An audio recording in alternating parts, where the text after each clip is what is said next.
بسم اللہ الرحمن الرحیم الحمدللہ وکفا وسلام علی عبادہ الذین اصطفیٰ خصوصاً علی سید الرسل وخاتم الانبیاء اما بعد لفظ لفظ نور اور حرف حرف روشنی سے آراستہ نور قرآن کے ساتھ طاہر بخاری آپ سے مخاطب ہے۔ ناظرین، 27 رمضان یا 27ویں شب رمضان اور نزول قرآن کی برکات اور اس کا جشن اپنے عروج کلائمیکس اور نقطہ کمال پہ ہوتا ہے۔ اس کے بعد چیزیں آہستہ آہستہ کچھ ہم عید کے موڈ میں بھی جانا شروع ہو جاتے ہیں اور کچھ تبدیل آنے والے دنوں کے حوالے سے کچھ تیاریاں شروع ہو جاتی ہیں۔ بہرحال آج 28واں روزہ ہے اور ہماری دعا ہے کہ ہم 29 اور اس کے بعد 30واں پارہ مکمل کریں اور قرآن پاک کی تکمیل کا جو اعزاز اور شرف ہے وہ اللہ تعالی ہمیں عطا کرے، اور آج ایک مرتبہ پھر اللہ رب العزت کی بارگاہ میں سجدہ شکر کہ اس نے ہمیں یہ توفیق عطا کی کہ ہم اپنی صبح کا آغاز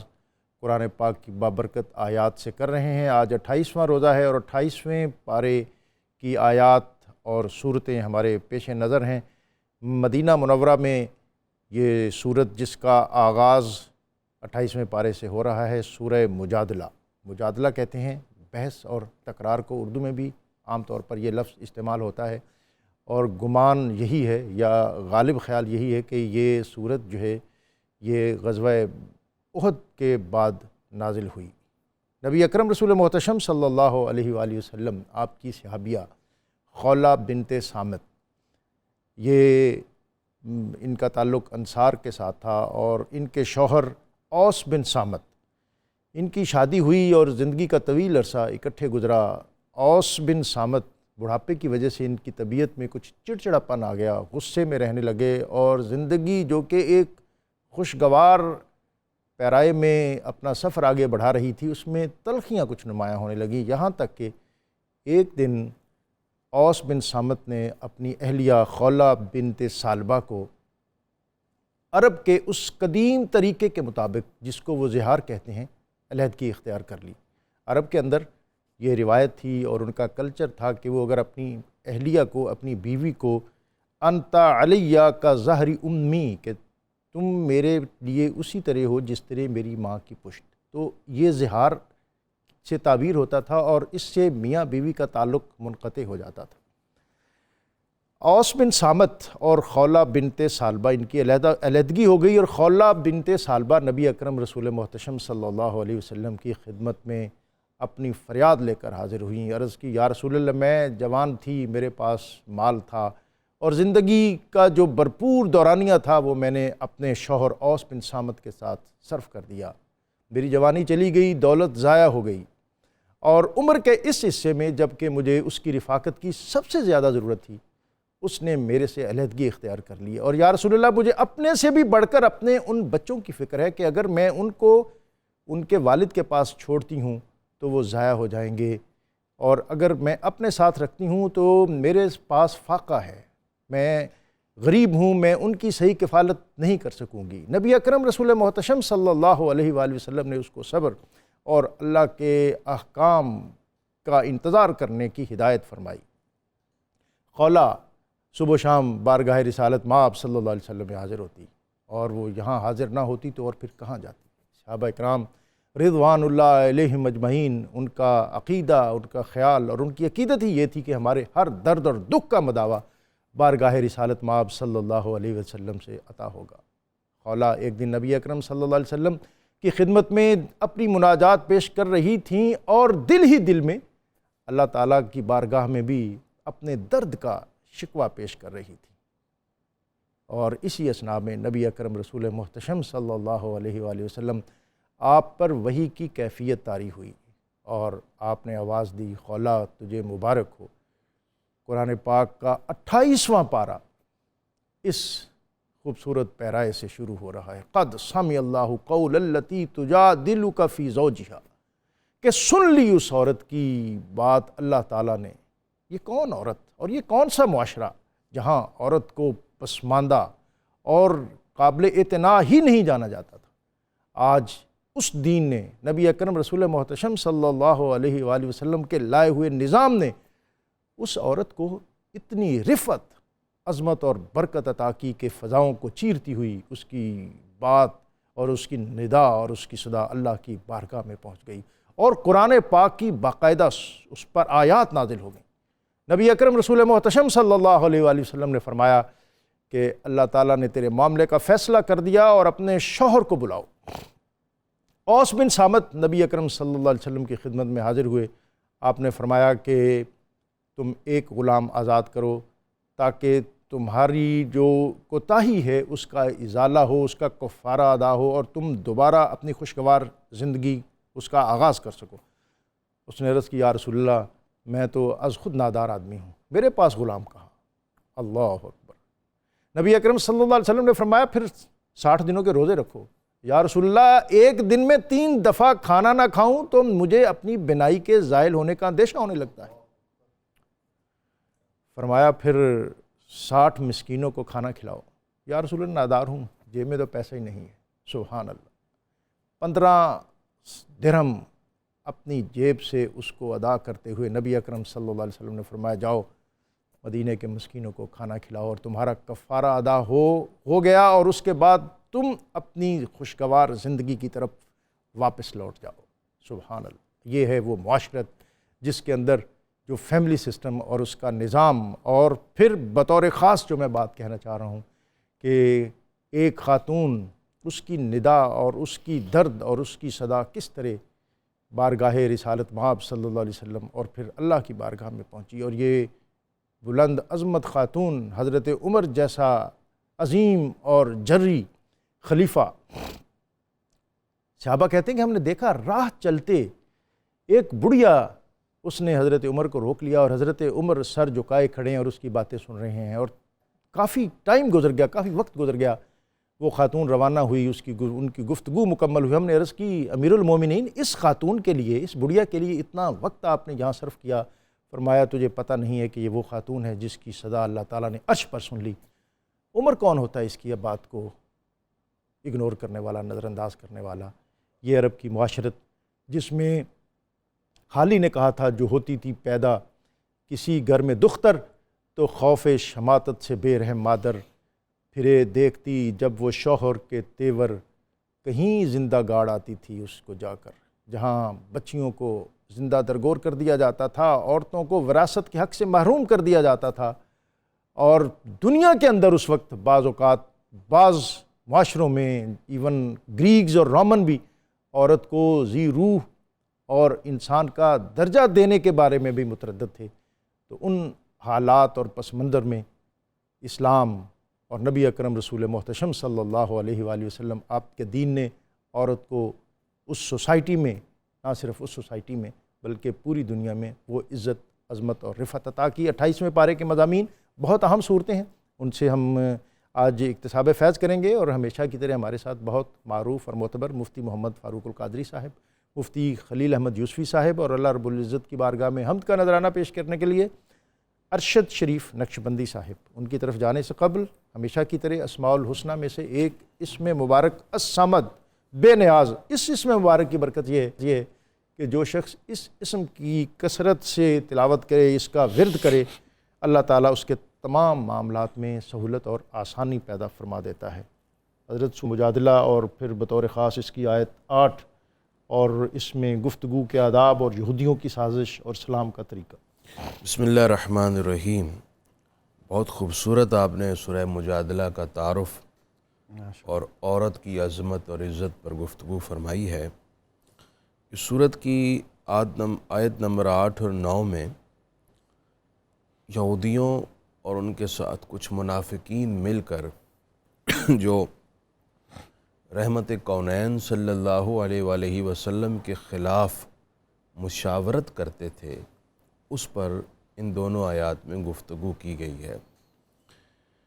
اللہ تعالیٰ نے فرمایا الم تر الی الذین نہوا عن النجوى ثم یعودون لما نہوا عنہ۔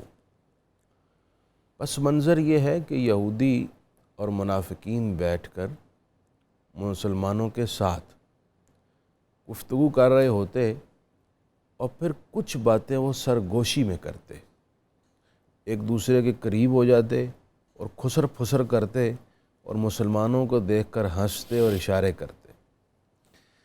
مقصد یہ ہوتا کہ مسلمان یہ سمجھیں کہ ہم ان کے بارے میں بات کر رہے ہیں اور ایسی بات کر رہے ہیں کہ جو ان کے اگینسٹ ہے اور اس سے وہ تکلیف اور اذیت فیل کریں۔ مسلمان یہ سب دیکھتے انہیں بڑی وحشت ہوتی۔ انہوں نے اللہ کے رسول کی خدمت میں یہ بات بتائی کہ ان لوگوں نے اپنی عادت اور وتیرہ بنا لیا ہے کہ ہمیں جان بوجھ کر تنگ کرنے کے لیے، اذیت دینے کے لیے اس طرح کرتے ہیں۔ اللہ کے رسول صلی اللہ علیہ وسلم نے جو بظاہر کلمہ پڑھنے والے مسلمان تھے، منافقین، ان کو سمجھایا کہ آپ ایسے نہ کیا کریں۔ انہوں نے کہا ٹھیک ہے جناب، نہیں کریں گے، لیکن وہ باز نہیں آئے، وہ ایسا ہی کرتے رہتے۔ جب بھی یہودیوں سے ملتے، مسلمانوں کو دیکھ کر دانستہ اور عمدن یہی طریقہ اختیار کرتے۔ تو اللہ تعالیٰ نے یہ آیات نازل فرمائیں، فرمایا محبوب آپ نے ان لوگوں کو نہیں دیکھا جو آپس میں بری مشاورت کرتے ہیں اور انہیں اس سے روکا گیا ہے لیکن یہ رکے نہیں اور دوبارہ یہی حرکت کرتے ہیں۔ اللہ اکبر۔ اچھا، پھر انہوں نے ایک اور کام کیا کیا۔ اچھا، یہاں سے ہم سب کے لیے ایک ہدایت ہے، جیسا کہ حدیث پاک میں اس آیت کے تحت فرمایا گیا ہے کہ جب 3 لوگ بیٹھے ہوں، ایک کو چھوڑ کر 2 آپس میں سرگوشی نہ کریں۔ دیکھیں اللہ کے رسول کس طرح ہر شخص کی عزت نفس کو تحفظ دیتے ہیں۔ سبحان اللہ، کتنا خوبصورت دین، اور یہ دین فطری اسلام بات ہے کہ اگر یہ احکام اور آیت آپ کے پیش نظر نہ بھی ہو، اور اگر اس طرح کی سچویشن کا آپ کو سامنا ہو تو آپ کی طبیعت پر یقیناً ناگواری آئے گی، دل پر بڑا گراں گزرتا ہے، اور بندہ اس سوچ میں ڈوب جاتا ہے کہ یہ دونوں کیا بات کر رہے ہیں، اور ہو نہ ہو یہ میرے بارے میں ہی ہو، یہ مجھ سے چھپا کر کر رہے ہیں، اس کا مطلب ہے کہ میرے بارے میں کر رہے ہیں۔ ایک تکلیف دہ وقت ہوتا ہے، اور تکلیف ہے، اور پھر اسی سے کدورت اور نفرت پڑتی ہے، اس سے حسد پیدا ہوتا ہے، دل میں عداوت پیدا ہوتی ہے، اور خصوصاً مردوں کو بھی تکلیف ہوتی ہے، لیکن عورتوں میں اگر یہ کیا جائے تو وہ معاملہ بڑی جلدی بہت طوالت اختیار کرتا ہے اور اس کے بد اثرات ظاہر ہوتے ہیں۔ ایسے ہی ہے۔ تو اس طرح کی متعدد احادیث ہیں جن میں سرگوشی سے منع فرمایا گیا ہے۔ البتہ کوئی بہت زیادہ جمع غفیر ہو، اس میں 2 لوگ ایک دوسرے کے کان میں بات کر رہے ہوں، اس کی اجازت ہے، لیکن 2 4 5 افراد بیٹھے ہیں اور 2 آپس میں گفتگو کر رہے ہیں، سرگوشی، اور ان کی طرف دیکھ رہے ہیں، اشارے کر رہے ہیں، پھر یہ چیزیں تکلیف دیں۔ اس سے منع فرمایا گیا اس آیت میں بھی اور حدیث میں بھی، اور ہمیں اس سنت رسول کو، اس حکم رسول کو پیش نظر رکھنا چاہیے۔ دوسرا، یہودیوں نے جو انتہائی نازیبا اور گستاخانہ عمل کیا، قرآن کہتا ہے وَإِذَا جَاءُوكَ حَيَّوْكَ بِمَا لَمْ يُحَيِّكَ بِهِ اللَّهُ وَيَقُولُونَ فِي أَنفُسِهِمْ لَوْلَا يُعَذِّبُنَا اللَّهُ بِمَا نَقُولُ، وہ حضور کی خدمت میں آتے اور آ کر کچھ الفاظ ایسے ادا کرتے جس کو عام آدمی سمجھ نہیں پاتا، لیکن اس سے مقصد ان کی توہین رسالت ہوتی تھی۔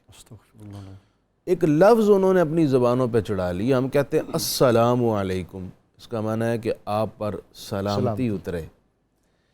وہ السلام کی لام الف کھا جاتے تھے، وہ کہتے تھے السام، سام کا معنی ہے موت، ان کی زبان میں بھی، عرب میں بھی، تو اس لام کھا کر وہ السلام علیکم پڑھتے، حضور کی خدمت میں آ کر سلام کرتے ہوئے، یعنی حضور کے بارے میں ان کے دل میں اتنی عداوت تھی اور منافقت بھی تھی، یعنی یہودی بیک وقت عداوت بھی رکھتا اور ساتھ منافقت بھی کرتا، آتا بھی۔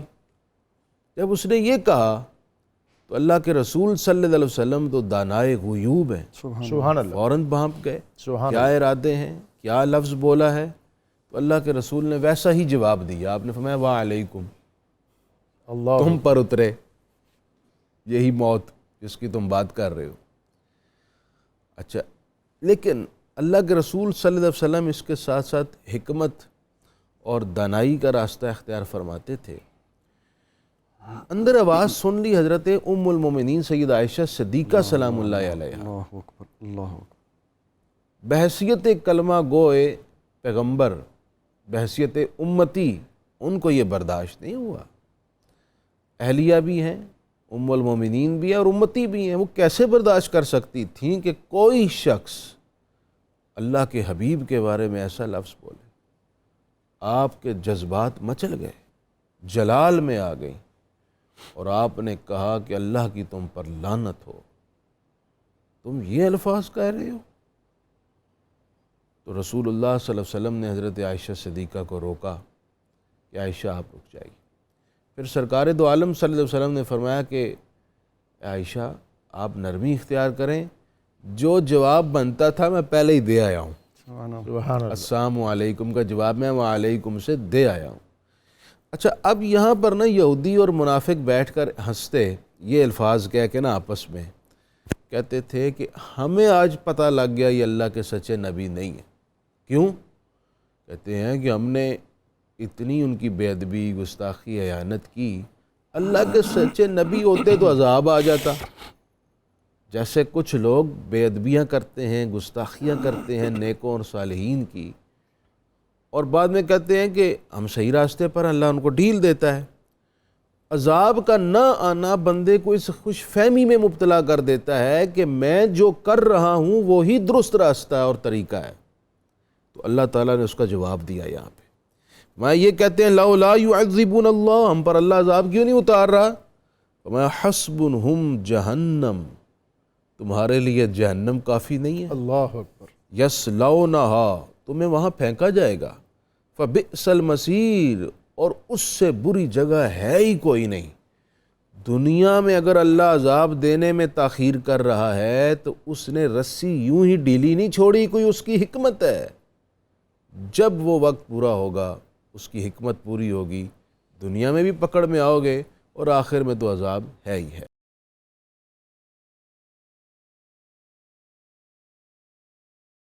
آیت 11، جی، بسم اللہ۔ تفصحوا فی المجالس، مسلمانوں کی تعظیم، اہل علم کا مقام اور مجلس کے آداب۔ بسم اللہ والصلاة والسلام علی رسول اللہ۔ اللہ تعالیٰ جل جلالہ نے اس آیت مبارکہ میں دو باتیں ارشاد فرمائیں۔ یا ایہا الذین آمنوا اذا قیل لکم تفصحوا فی المجالس فافصحوا یفصح اللہ لکم۔ فرمایا جب ایمان والوں سے کہا جائے کہ مجلسوں میں جگہ دو، تو ان کو چاہیے کہ وہ جگہ دیں تاکہ اللہ ان کو جنت میں جگہ دے۔ سبحان اللہ۔ اور جب کہا جائے ان سے وَإِذَا قِيلَ انشُزُوا فَانشُزُوا، اٹھ جاؤ، تو وہ اٹھ جائیں۔ تو فرمایا یرفع اللہ الذین آمنوا منکم والذین اوتوا العلم درجات، تو وہ جو اٹھ جائیں گے، وہ اور جو علم والے ہوں گے جن کے لیے اٹھا جائے گا، اللہ تعالیٰ ان دونوں کے درجات بلند فرما دے گا۔ اس کے پیچھے جو اس کا شان نزول ہے، نبی صلی اللہ تعالیٰ علیہ وسلم کے ظاہرہ زمانہ حیات میں جو انٹرنیشنل ایلیٹ کلاس کے لوگ تھے وہ بدری تھے سارے۔ جب وہ کہیں آتے تو نبی صلی اللہ تعالیٰ علیہ وسلم ان کی تعظیم کے لیے جگہ خالی کروا دیتے، اور اگر صحابہ کی خود بخود نظر پڑتی تو خود ہی جگہ چھوڑ دیتے کہ یہ بڑے بزرگ ہیں ہمارے، ان کو آگے جگہ دی جاتی۔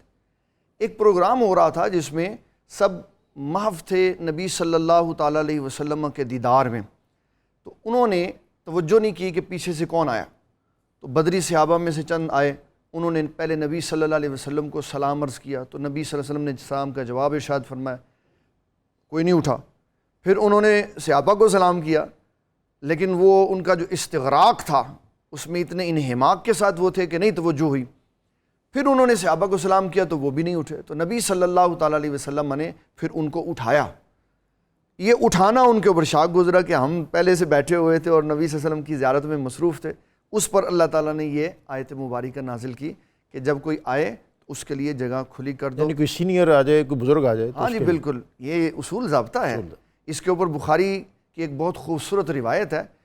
امام بخاری رحمۃ اللہ تعالیٰ نے فرماتے سعد بن معاذ کو جب چارپائی پہ اٹھا کے لایا گیا بنو قریظہ کے ساتھ گفتگو کے لیے، تو حضور صلی اللہ علیہ وسلم نے ان کے قبیلے سے فرمایا قوموا الی سیدکم، اپنے سردار کی تعظیم کے لیے کھڑے ہو۔ سبحان اللہ۔ تو یہ بتایا، اس میں دو پہلو مفسرین نے بیان کیے۔ جو سید ہے، قوم کا سردار ہے، وہ نہ خود کہے کہ تم میری تعظیم کے لیے کھڑے ہو اور نہ خواہش کرے، لیکن جو افراد ہیں وہ اپنے سرداروں کی تعظیم کریں. اور اس میں جو پریکٹیکلی تعظیم ہمیں سکھائی گئی بڑوں کی، بزرگوں کی، تو ہماری کائنات میں سب سے بڑے ہمارے آقا صلی اللہ علیہ وسلم. امام بخاری رحمۃ اللہ تعالی علیہ نے اس میں ایک بڑا خوبصورت چیپٹر باندھا ہے کہ جس کو حدیث جبریل کے ساتھ انہوں نے جوڑا کہ حضرت جبرائیل علیہ السلام جب نبی صلی اللہ تعالیٰ علیہ وسلم کی بارگاہ میں آئے تو وہ شاگرد کی حیثیت تھے، رسول اللہ صلی اللہ علیہ وسلم استاد کی حیثیت سے. تو کہا جو بھی شاگرد ہے وہ اپنے استاد کی ایسے تعظیم کرے جیسے رسول اللہ صلی اللہ علیہ وسلم کی بارگاہ میں جبرائیل علیہ السلام تعظیم کرتے تھے. جو آپ نے فرمایا یہ تمہیں تمہارا دین سکھانے کے لیے. ہائے ہائے ہائے. سبحان اللہ. اور اس میں جو آپس میں تعلق جوڑ کے بیٹھے، فَأَسْنَدَ رُكْبَتَيْهِ إِلَىٰ رُكْبَتَيْهِ وَوَضَعَ كَفَّيْهِ عَلَىٰ فَخِذَيْهِ، گھٹنوں سے گھٹنے جوڑ دی اور نبی صلی اللہ علیہ وسلم کے گھٹنوں مبارک پہ بطور عقیدت ہاتھ رکھ کے حضور شفقت فرماتے. سبحان تو اللہ. یہ بتایا ہے کہ بڑوں کا ادب و احترام اور ان کے ساتھ ان کی محبتیں کس طرح ہونی چاہیے. اس میں نبی صلی اللہ تعالیٰ علیہ وسلم کی ایک حدیث میں آپ کی خدمت میں عرض کرنا چاہتا ہوں جس کے راوی حضرت سیدنا ابو ہریرہ رضی اللہ تعالیٰ عنہ.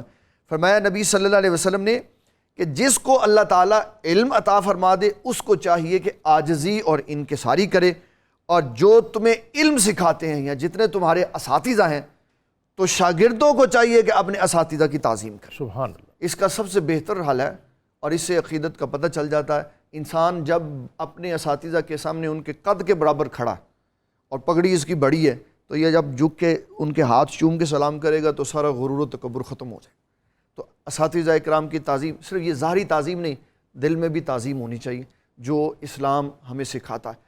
اور پھر اس کے بعد عبداللہ ابن مسعود رضی اللہ تعالیٰ عنہ نے ہمیں یہاں ایک اور پہلو بھی بتایا کہ رسول اللہ صلی اللہ علیہ وسلم فرماتے ہیں جو بڑوں کی تعظیم نہیں کرتا، جو چھوٹوں سے شفقت نہیں کرتا، اچھی بات کا حکم نہیں دیتا، بری بات سے روکتا نہیں ہے، فرمایا اس کا ہمارے ساتھ کوئی تعلق نہیں.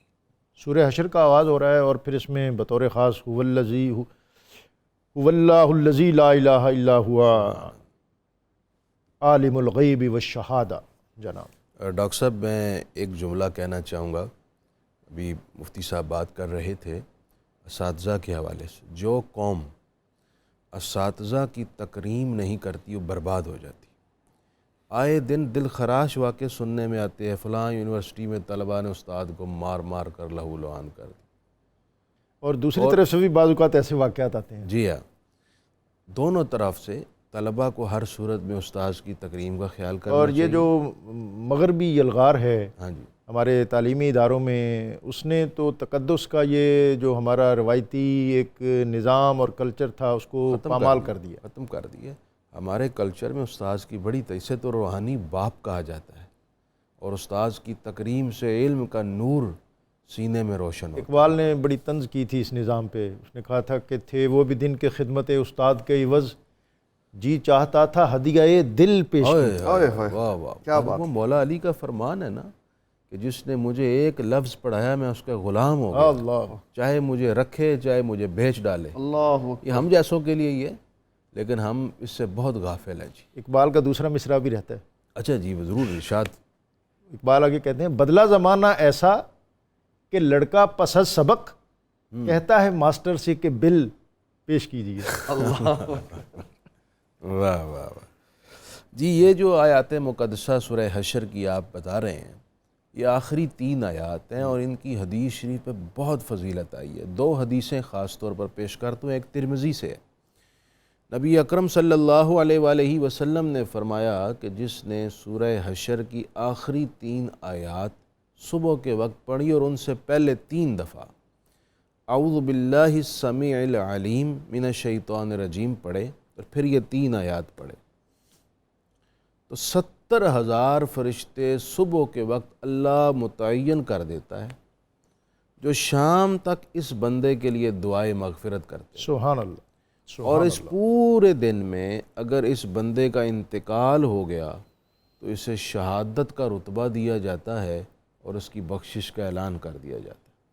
اور اگر شام کو کوئی شخص 3 دفعہ اعوذ باللہ السمیع العلیم من الشیطان الرجیم پڑھے، یہ درمیان میں اضافہ کرنا ہے، السمیع العلیم کا اضافہ کرنا ہے، اور 3 دفعہ یہ پڑھنے کے بعد یہ آیات تینوں آیات ایک ایک دفعہ پڑھے تو یہی فضیلت اس کو صبح تک بھی حاصل رہے گی. یعنی صبح سے شام تک اور شام کو پڑھے تو شام سے صبح تک ایک بندہ چاہے سورہ حشر کی آخری 3 آیات پڑھ کر اپنے لیے 70,000 فرشتوں کو دعا کے لیے مقرر کر سکتا ہے۔ کتنا آسان عمل ہے جی، فری آف کاسٹ۔ سبحان اللہ۔ اچھا، پھر دوسری حدیث جو شعب الایمان میں آپ صلی اللہ علیہ وسلم نے فرمایا، جس میں اعوذ باللہ السمیع العلیم کا ذکر نہیں ہے، اس میں صرف یہ ذکر ہے کہ جس نے صبح کے وقت 3 دفعہ 3 یا آخری آیات پڑھی، ایک دفعہ سورہ حشر کی آخری 3 آیات پڑھی، تو شام تک 70,000 فرشتے مقرر ہو جاتے ہیں اور اس بندے کے لیے بخشش واجب کر دی جاتی ہے۔ سبحان اللہ اکبر، یعنی اللہ اپنے ذمہ کرم پر اس کی بخشش کرنا واجب کر دیتا ہے۔ تو جناب والا، یہ تو بہت بڑی فضیلت ہے، بہت بڑی۔ اسی طرح شام کو پڑھ لیں تو صبح تک یہ فضیلت حاصل ہو جائے گی۔ اس میں سمجھتا ہوں کوئی ذی شعور غفلت نہیں کرے گا۔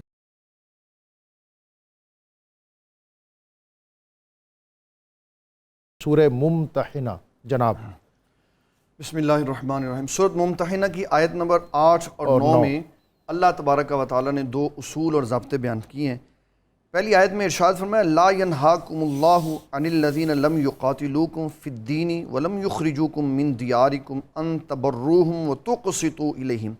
اللہ تعالیٰ نے منع نہیں فرمایا تمہیں ان لوگوں کے ساتھ تجارت کرنے پر اور ان کے ساتھ انصاف کرنے پر جنہوں نے نہ تمہارے ساتھ قتال کیا اور نہ تمہیں تمہارے گھروں سے نکالا، اور منع کیا اگلی آیت میں اللہ نے منع کیا ان کے ساتھ تجارت کرنے پر جنہوں نے تمہارے ساتھ قتال بھی کیا اور تمہیں تمہارے گھروں سے بھی نکالا۔ ان 2 آیتوں کے تحت جو اصول اور ضابطے بیان کیے گئے وہ یہ کہ کافروں سے تجارت کرتے ہوئے سب سے پہلی بات یہ خیال رکھنی ہے کہ ان کے ساتھ قلبی میلان اور محبت نہیں ہونی چاہیے، یہ بالکل جائز نہیں۔ نمبر 2، اس تجارت میں سراسر فائدہ کافروں کا بھی نہیں ہونا چاہیے، یہ بھی جائز نہیں۔ اس درجے پہ آ کے ان کے ساتھ تجارت کرنا کہ ان کے بندوں کو اگر کچھ فائدہ ہو رہا ہو تو مسلمانوں کو نقصان نہ ہو، یہ جائز ہے۔ تیسری صورت یہ ہے کہ جنگی مفادات معاشرتی تدبر کے لیے کہ ہمارے ساتھ دوبارہ تعلقات کی خرابی کی وجہ سے مسلمان آزمائش میں نہ آ جائیں اور پھر اس تجارت سے فائدہ بھی مسلمانوں کو ہو، تو اس صورت میں غیر مسلموں کے ساتھ تجارت کرنا جائز ہے۔ غیر مسلموں کے ساتھ، اور ہمارے آئین پاکستان میں یہ لکھا ہے کہ آپ ہر اس کے ساتھ تجارت کر سکتے ہیں جس کے ساتھ آپ کا امن معاہدہ ہے، اور پوری دنیا میں ایک ملک کے علاوہ ہمارا ہر ایک کے ساتھ امن معاہدہ ہے، تو ہر ایک کے ساتھ ہمارا تجارت کرنا درست ہے جب تک کہ ان کی طرف سے زیادتی نہ کی جائے۔ نبی صلی اللہ تعالیٰ علیہ وسلم کے ذرا زمانہ حیات میں اور آپ کے بعد بالخصوص حضرت سیدنا عمر بن خطاب رضی اللہ تعالیٰ عنہ کی حیات طیبہ میں اس بات کا بڑا ہمیں مسلمانوں کو سبق ملتا ہے کہ آپ افراد کی ڈیوٹی لگانے کے باوجود مارکیٹوں کا سروے کرتے تھے، تو لوگ کہتے تھے امیر المومنین آپ ہم پر اعتماد نہیں کرتے؟ آپ فرماتے تھے تمہارا جانا اور ہے، میں اور نظر سے دیکھتا ہوں۔ کہا ہمیں بھی تو بتائیں آپ کیا دیکھتے؟ فرمایا میں یہ دیکھنے کے لیے جاتا ہوں کہیں ہمارے بازاروں میں ہماری معیشت پہ یہود و نصارہ تو غالب نہیں آ رہا۔ اللہ اکبر۔ اب اس سے ہم موجودہ دور دیکھیں اپنا کہ ہم نے تو انڈسٹری ان کے حوالے کر دی، تو جب ہم نے ان کے حوالے کر دیے پھر وہ جو چاہے وہ کرے، اور ہماری انڈسٹری جو خود نیچے چلی گئی اس کی وجہ یہی ہے کہ ہم نے اپنی پروڈکٹس نہیں بنائی، اپنا نظام نہیں چلایا، ہم نے اپنے آپ کو مشکلات میں نہیں ڈالا۔ جو قوم اپنے آپ کو تجارت میں مشکلات میں نہیں ڈالتی وہ تجارتی لیول میں پیچھے رہ جاتی ہے۔ ایک اور اس کی میں مثال دینا چاہتا ہوں، ایک موبائل کمپنی بند ہو گئی، ان سے پوچھا اس کے سی ای او سے کہ آپ کیوں اس کو بند کر رہے ہیں یا بیچ رہے ہیں؟ اس نے کہا میں زمانے کے تقاضے کے مطابق نہیں چل سکا۔ تو ہم اپنے آپ کو دیکھیں کہ ہم زمانے کے تقاضے کے مطابق تجارت کر رہے ہیں، ہم 100 سال پیچھے چلے گئے، کس لیے؟ ہم نے اسلام کے اصولوں کو چھوڑ دی۔ اسلام کیا کہتا تھا؟ اسلام یہ کہتا تھا کہ اپنی تجارت میں اپنی گرفت مضبوط رکھو، اور گرفت کے مضبوط رکھنے کے لیے میدان میں، مارکیٹ میں، دوسروں کی مارکیٹ تک خود رسائی کرنی ضروری ہے۔ ہماری امی جان حضور ام المومنین سیدہ عائشہ صدیقہ اتنی براڈ مائنڈڈ تھی بزنس کے سلسلہ میں، ایک بندہ آیا ان کے پاس، کہنے لگا میں شام کی طرف تجارت کرتا ہوں لیکن تجارت سارا سال نہیں چلتی، تو میں عراق کی طرف شروع کر لوں؟ آپ نے فرمایا شام کی طرف بھی کر، عراق کی طرف بھی کر، سبحان اللہ، اور یہ بتایا کہ تیرے بزنس سورس جتنے زیادہ ہوں گے، جتنا تو مستحکم ہوگا اتنا اسلام مستحکم ہوگا۔ اور از خود مدینہ منورہ میں جو اکانومی تھی یہ یہود کے قبضے میں تھی، اور نبی اکرم صلی اللہ علیہ وسلم نے ایسی اسٹریٹجی وضع کی جس کے مطابق پھر الٹیمیٹلی وہاں کی جو اقتصادی اور معاشی طاقت اور قوت ہے مسلمانوں کے ہاتھ میں ہے۔ مسلمانوں کے ہاتھ میں، اور آپ نے فرمایا کہ تمہاری مارکیٹ مسجد کے قریب ہونی چاہیے، بالکل ایسے ہی۔ تاکہ مسجد میں آئیں اور مسجد سے فارغ ہو کر اپنی خریداری کر کے پھر لوگ گھر کو جائیں۔ بہت اہم آیت ہے آگے، سورہ جمعہ ہے، اذا نودی للصلاۃ من یوم الجمعہ فاسعوا الی ذکر اللہ وذروا البیع۔ سبحان سبحان اللہ۔ سبحان ایمان والو، جب جمعہ کی اذان دی جائے تو تم اللہ کے ذکر کی طرف دوڑو، وذروا البیع، اور خرید و فروخت بند کر دو، یہ تمہارے لیے بہتر ہے اگر تم جانو۔ یہ دوسری اذان ہے یا پہلی والی ہے؟ جناب والا، یہ فقہائے احناف کے نزدیک پہلی اذان ہے۔ اس پہلی اذان کے ساتھ دفتر، مارکیٹ، منڈی، دکان سب کچھ بند کر کے اللہ کے ذکر کی طرف اس میں اگر آپ اجازت دیں تو میں مفتی صاحب سے ایک سوال کروں کہ ہماری قوم کو یہ بھی بتائیں کہ پہلی اذان کون سی اور دوسری کون سی؟ ہاں جی، پہلی اذان جو ہے جب امام کے خطبہ سے پہلے اذان دی جاتی ہے، یعنی اردو کی تقریر سے پہلے، اردو کی تقریر سے پہلے اذان دی جاتی ہے، اور دوسری اذان وہ ہے جب امام عربی خطبہ دیتا ہے نا، اس سے پہلے اذان جب وہ دی ممبر پہ ہاں، جلوہ آرا ہوتا یعنی ہے۔ جو پہلی اذان آپ کو مساجد سے جمعے والے دن سنائی دیتی ہے، یہی اذان ہے۔ آپ اس اذان کے وقت اپنے کاروبار، خرید و فروخت سب کچھ بند کریں اور ذکر الہی کی طرف دوڑیں۔ دوڑے کا مطلب یہ نہیں کہ آپ بس ریس لا دیو تو دوڑنا شروع کر دیو، مستعد ہو جائیں۔ اس کا مستعد اپنے ارادہ ادھر کر لیں اور اس کے لیے تیاری شروع کر دیں، اور فوراً آپ مسجد کی طرف پرسکون اور باوقار طریقے سے چلے جائیں۔ ڈاکٹر صاحب، ایک بڑی آج دیکھ لیں آپ، کچھ دہائیاں قبل اس دن کو ہمارے گھروں میں، ہمارے خاندانوں میں اتنی اہمیت ہوتی تھی ہماری سوسائٹی میں کہ اس کو باقاعدہ سمجھ لیجئے عید کا دن سمجھا جاتا، سارے اس دن کا اہم ترین کام نماز جمعہ نماز جمعہ، اور پھر اور ہمارا کلچر یہ تھا کہ اس جمعے کی نماز کے فراغت کے بعد ساری فیملی اکٹھے ہو کے کھانا کھاتے، اور پھر جاتے بھی سارے مل کر تھے، بڑے بزرگ جوان سارے نماز پڑھنے جاتے تھے، خوبصورت لباس پہن کے، صاف ستھرے ہو کے، صاف ستھرا پہن کر جاتے تھے۔ بڑا ایک پروٹوکول اور اہتمام ہوا کرتا تھا، اور اہم بات یہ کہ بڑے جلدی چلے جاتے تھے۔ پہلی اذان کے وقت مجھے یاد ہے ہمارے دادا جی، نانا جی، ہمارے والد صاحب ہمیں اسی وقت لے کر جاتے تھے۔ مسجد بھری ہوتی تھی پہلے، اب تو روایت یہ بن گئی ہے کہ امام صاحب کا خطبہ ختم ہونے لگے نا، نماز کھڑی ہونے لگے تو ہم اس وقت پہنچیں، بس جلدی سے نماز پڑھیں، اور نماز کی بعد کی دعا کی بھی لوگ زحمت نہیں کرتے، بس جائیں واپس۔ اور اگر کہیں خطبہ کوئی چند سیکنڈ اوپر ہو گیا ہاں تو پھر ہم لوگوں کے چہرے کی چہرے ناگواری، کی شکنوں سے اپنا احتجاج ریکارڈ کرواتے، بیزاری ظاہر کرتے ہیں جسم سے۔ ڈاکٹر صاحب، اس آیت کا اگر ہم تھوڑا سا ڈیٹیل میں جائیں، میں تھوڑا سا یہ بتا دوں کہ حضور اکرم صلی اللہ علیہ وسلم کے ظاہری جلوہ افروز ہونے سے 560 سال پہلے حضور کے جد امجد ہیں حضرت کعب بن لوئی، سبحان اللہ، وہ ہر جمعے کو بیٹھ کر ایک خطبہ دیا کرتے تھے، کیا بات، اور اس خطبے میں وہ نبی آخر الزمان کی شان بیان فرماتے اور بتایا کرتے کہ وہ تشریف لائیں گے، آپ سب نے ان کی مدد کرنی ہے، کاش کہ میں اس وقت زندہ ہوں اور میں ان کی خدمت کر سکوں۔ عرب اس دن کو یوم عروبہ کہتے تھے، اور کعب بن لوئی خود اس کو یوم جمعہ کہتے تھے، لیکن وہ نام اتنا زیادہ مستعمل نہیں ہو سکا، لیکن وہ انہوں نے اس لفظ کو پہلے اس دور میں بنیاد ڈال دی تھی۔ نبی اکرم صلی اللہ علیہ وسلم جب مدینہ طیبہ تشریف لائے، آپ نے 4 روز قباء میں قیام فرمایا، جمعرات تک، پیر سے جمعرات تک۔ جمعے والے دن آپ تشریف لے گئے اور آپ کا ارادہ تھا کہ مدینہ طیبہ ہم جمعے والے دن پہنچیں، تو راستے میں جمعے کا وقت ہو گیا، اور یہ ایک وادی آئی، ایک علاقہ راستے میں، ایک محلہ آیا جو بنی سالم کا محلہ کہلاتا تھا، تو وہاں پر آپ صلی اللہ علیہ وسلم نے نماز جمعہ، پہلا جمعہ آپ نے ادا فرمایا۔ نماز جمعہ کے ترک کرنے کے والے کے رسول اللہ صلی اللہ علیہ وسلم نے بڑے جلال امیز ارشاد فرمائے۔ اللہ اکبر۔ آپ نے فرمایا، جس شخص نے جمعہ چھوڑ دیا بغیر کسی وجہ کے، اللہ اس کے دل پر مہر لگا دیتا ہے اور اسے غافلوں میں لکھ دیا جاتا ہے۔ اور ایک حدیث میں یوں ارشاد فرمایا گیا، جس نے 3 جمعے نماز جمعہ چھوڑ دیا، اللہ رب العزت اس کا نام منافقین کی لسٹ میں شامل کروا دیتا ہے۔ اللہ اکبر۔ کتنا خطرناک معاملہ ہے۔ پہلے تو لوگ جمعہ پڑھتے تھے، اب تو لوگ عید پہ ہی تشریف لاتے ہیں۔ میں درخواست کروں گا، یہ بڑا سخت معاملہ ہے، اس میں غفلت نہ کریں۔ اللہ نے اس میں بڑی مسلمانوں کی عظمت، شان اور مہربانی فرمائی ہوئی ہے۔ حضور علیہ السلام نے فرمایا جمعے والے دن ایک گھڑی ایسی ہے جس وقت جو دعا کی جائے اللہ قبول کر لیتا ہے۔ سبحان اللہ، سبحان اللہ۔ اب اس کے حوالے سے 2 روایتیں ملتی ہیں احادیث کی روشنی میں کہ وہ گھڑی کون سی ہے۔ فرمایا ایک وہ وقت ہے کہ جب امام صاحب خطبہ کے لیے جمعہ اپنے ممبر پر بیٹھتے ہیں، اس وقت سے لے کر نماز کے ختم ہونے تک یہ جتنا وقت ہے، یہ وہ وقت ہے کہ جب دعا کی جائے تو قبول ہو جاتی ہے۔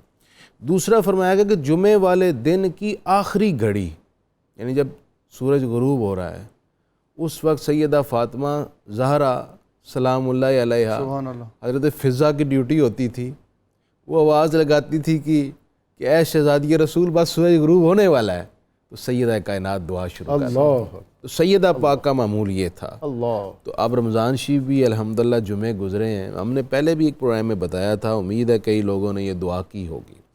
جمعۃ المبارک کی نماز پڑھنا فرض عین ہے جی، اور جمعے کی نماز کے لیے غسل کرنا سرکار کی سنت ہے۔ اس کو اہتمام دیں، اپنے بچوں کے ساتھ جمعے میں شریک ہوا کریں، تاکہ یہ چیزیں ہماری آنے والی نسل کو دوبارہ اسلام کی طرف لائیں گی۔ یہ ایک بڑا عظیم اجتماع ہوتا ہے۔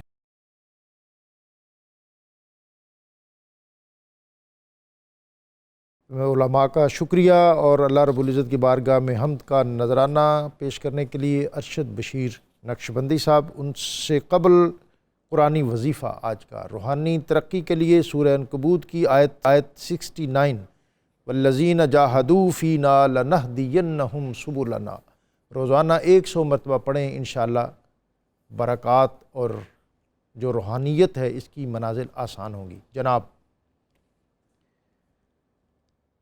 صبح دم جب کسی طائر کی صدا آتی ہے، صبح دم جب کسی طائر کی صدا آتی ہے، لب پہ بے ساختہ بس حمد خدا آتی ہے، لب پہ بے ساختہ بس حمد خدا آتی ہے۔ مشکلیں جب کہیں آتی ہیں سرے راہ حیات، دستگیری کو وہیں تیری عطا آتی ہے، دستگیری کو وہیں تیری عطا آتی ہے۔ پھرنے لگتے ہیں میری آنکھ میں میزاب و حتیم، یاد جب صحن مقدس کی فضا آتی ہے، یاد جب صحن مقدس کی فزایا ہے کوئی فن اور ہنر پاس نہیں ہے میرے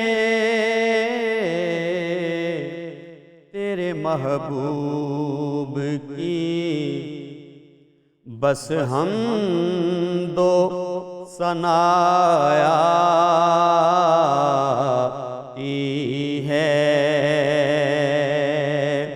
خواہش نفس کا شہزاد چھٹے دل سے غبار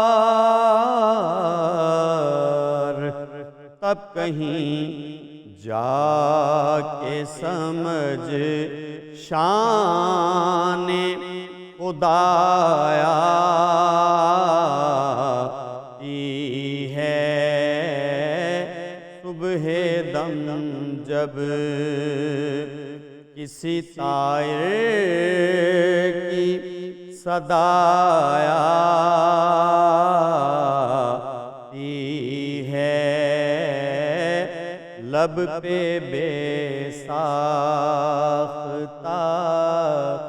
بس حمد خدا